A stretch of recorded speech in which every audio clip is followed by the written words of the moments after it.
Ei, crianças, tudo bem? Boa noite. Bom, a nossa lição hoje vai ser a lição 11 da revista. E aí a gente vai continuar falando, né, um pouquinho sobre como foi a construção da igreja, como a igreja começou, que tá lá em Atos essa história. Bom, eu queria começar com vocês, né, compartilhando o versículo da memória da lição, que é o seguinte, vou ler com vocês. Ele tá lá no capítulo 16 de Marcos, versículo 15, e ele diz o seguinte: Ide por todo o mundo e pregai o evangelho a toda criatura.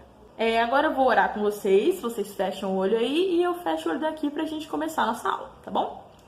Deus, muito obrigado porque nós estamos aqui para aprender um pouquinho mais da Tua Palavra. Muito obrigado porque o Senhor tem nos guardado em segurança, tem cuidado de nós. Eu venho te pedir agora que esteja aqui com a gente, para a gente entender a aula, aprender mais sobre a Tua Palavra e entender tudo que o Senhor tem para falar no nosso coração. Que a gente possa seguir e que a gente possa cumprir esse mandamento que está lá em Marcos, o ide pregar o evangelho a toda criatura. Então, em nome de Jesus, amém. Vamos lá.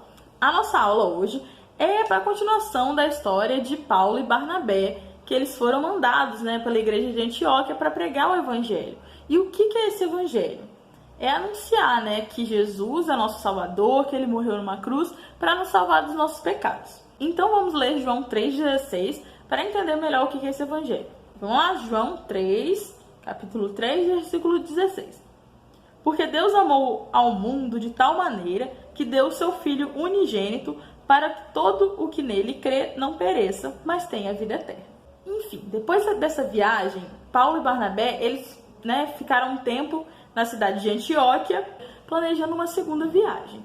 E nesse meio tempo, nesse planejamento da segunda viagem, eles se desentenderam um pouco. Bom, eles eram amigos e quem já não se desentendeu com um amigo, né?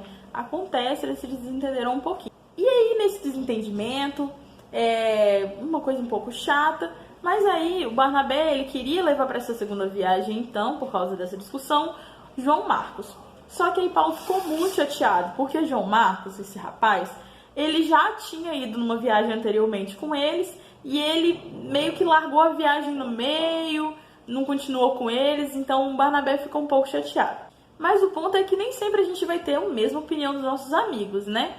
E aí a situação de Barnabé ficou difícil, ficou complicada, mas como que eles resolveram essa situação? Eles se acertaram, eles conversaram, se acertaram, e então Barnabé viajou com João Marcos, e Paulo, então, ao invés de viajar com Barnabé novamente, né, por causa dessa história, ele viajou com Silas, que ele também era um dos líderes, né, da igreja ali na igreja de Antioquia. E aí, durante essa viagem de Paulo e de Silas, eles ficaram conhecendo um rapaz chamado Timóteo. A avó e a mãe de Timóteo, elas eram crentes, né, em Jesus Cristo. Então, elas ensinaram isso a ele. E todo mundo falava muito bem de Timóteo, que ele era um rapaz muito bom. E aí, então, por isso que Paulo decidiu levá-lo, né, com eles. E aí, por onde eles passavam, eles notavam que a igreja, elas estavam cada vez mais sendo fortalecidas mesmo, elas cresciam a cada dia. Então, o evangelho estava sendo pregado e a igreja estava crescendo. Um dia, quando Paulo estava saindo para orar, ele encontrou uma moça que fazia adivinhação. E, bom, existiam homens que ganhavam dinheiro com as adivinhações dessa moça. Então, eles usavam essa moça, ganhavam dinheiro com aquela adivinhação e aí estavam vivendo disso. E o que é a palavra de Deus? O que a Bíblia fala sobre adivinhação? A Bíblia nos diz que a moça estava possuída por um espírito da adivinhação e que isso não tem a ver com a vontade de Deus e Deus não se agrada disso. Então, aquelas adivinhações, elas não vinham de Deus. Quando Paulo e Silas se aproximaram, ela disse que eles eram servos do Deus Altíssimo e que anunciavam o caminho da salvação. Bom, mas essa moça da adivinhação, ela não mentiu, né? Realmente, eles eram servos do Deus Altíssimo e realmente eles anunciavam a palavra de salvação, né? Eles anunciavam o caminho da salvação. Porém, nessa história de que a adivinhação não agrada a Deus, Paulo ficou muito irritado, ele ficou muito furioso com essa história, de ela ter adivinhado isso, dela ter envolvido eles nessa história. E aí, com a autoridade de Deus, ele disse para aquela mulher: em nome de Jesus Cristo, eu te mando retirar-te dela. Então, em nome de Jesus, o espírito de adivinhação saiu do corpo daquela mulher. Na mesma hora, ela parou de adivinhar E aqueles homens que ganhavam dinheiro com a adivinhação dela, eles ficaram muito irritados. Eles ficaram irritados com Paulo e Silas, porque era a fonte de renda deles, era da onde eles tiravam o dinheiro. E aí, porque eles ficaram muito irritados, eles arrastaram Paulo e Silas até a praça, rasgaram a roupa dos dois, né? Arrastaram eles, rasgaram a roupa dos dois e bateram neles e os levaram para a prisão. Vocês acreditam? Rasgaram as roupas, bateram neles e levaram-os para a prisão, porque eles tinham, né, tirado aquele espírito da mulher e desmascarado a história. E aí, gente, como vocês ficariam nessa situação? Como vocês se sentiriam sendo injustiçados dessa maneira, sendo presos, né, sendo apanhando de uma forma injusta, né?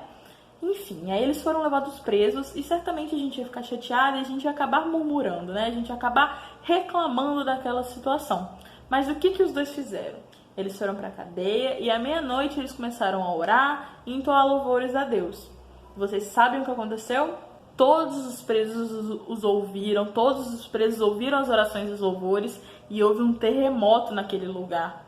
E as cadeias e as grades e as correntes se abriram, se soltaram. Uma coisa incrível aconteceu. Eles podiam fugir e eles não fugiram, eles ficaram ali esperando quietinhos no lugar deles. Eles não fugiram, mesmo as correntes quebradas, mesmo os portões abertos. E aí naquele lugar tinha um guarda que estava dormindo, e aí quando ele sentiu os tremores ele acordou e ele ficou desesperado, ele ficou com medo e ele falou: meu Deus, vão me matar se souberem que os presos sumiram, vão me culpar.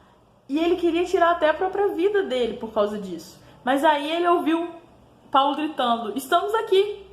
Então, quer dizer, os presos ficaram aqui?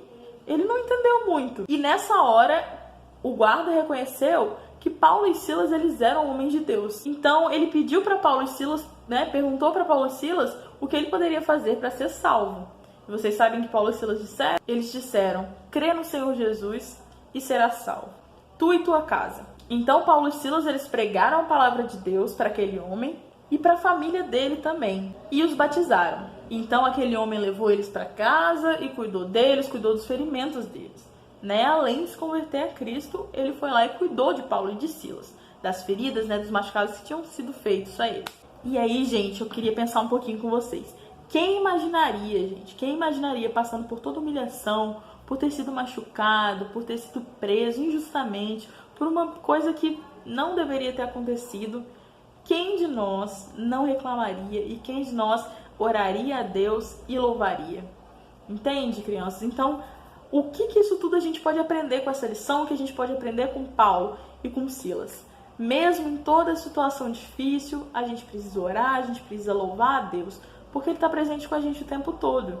A gente não pode ficar numa história de murmurar, de reclamar de tudo. E por quantas coisas a gente acaba reclamando no nosso dia? A gente reclama da comida, que a gente não é a que a gente queria. A gente reclama do tempo de brincar, que a gente queria brincar mais tempo. Ou então o brinquedo que a gente queria ganhar, sendo que a gente já tem muitos. Ou a gente tem aquilo que a gente precisa. Porque a gente pode estar certo de que a gente tem exatamente aquilo que a gente precisa e que Deus nos dá aquilo que a gente precisa.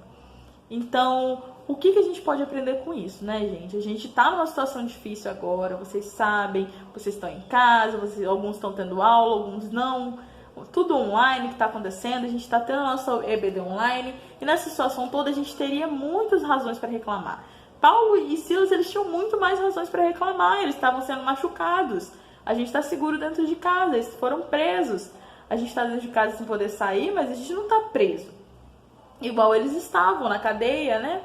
Então, se eles não reclamaram e eles oraram e louvaram a Deus, mesmo nessa situação, sabendo e confiando em Deus, que Deus estava ali cuidando deles, quanto mais a gente precisa orar, a gente confiar em Deus, tá bom? E para parar de reclamar, uma ótima forma é a gente fazer todo dia uma listinha de motivos para agradecer. Então é o convite que eu tenho para vocês fazerem aí durante a semana. Durante toda essa quarentena, todo dia de manhã, escreva pelo menos 3 coisas que vocês podem ser gratos a Deus na sua vida. Às vezes vai ser por causa do sol que apareceu de manhã, às vezes vai ser por causa da comidinha gostosa que a mamãe e o papai preparou, né? Então escolham 3 coisas para agradecer a Deus, que aí quando a gente agradece, a gente não tem tempo para reclamar e não tem tempo para murmurar, tá bom? É isso, um beijo, fiquem com Deus, tá bom? Eu vou fazer uma oração pra gente acabar e é isso. Deus, muito obrigado porque o Senhor falou aos nossos corações, o Senhor cuidou de nós, Pai, o Senhor tem cuidado aqui nessa pandemia e tem olhado por nós, Pai. Que a gente possa aprender com Paulo e Silas, Pai, a não reclamar nas situações difíceis, Deus. Que a gente possa confiar em Ti, orar e louvar a Ti, porque o Senhor tem cuidado de nós, que a gente possa não duvidar disso. Que a gente possa estar sempre agradecendo por todas as bênçãos que o Senhor nos dá, ao invés de reclamar.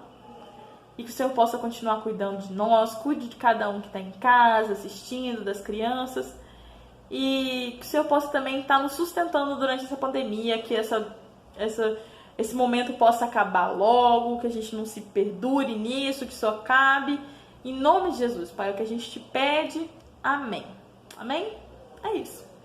Beijo. Tchau.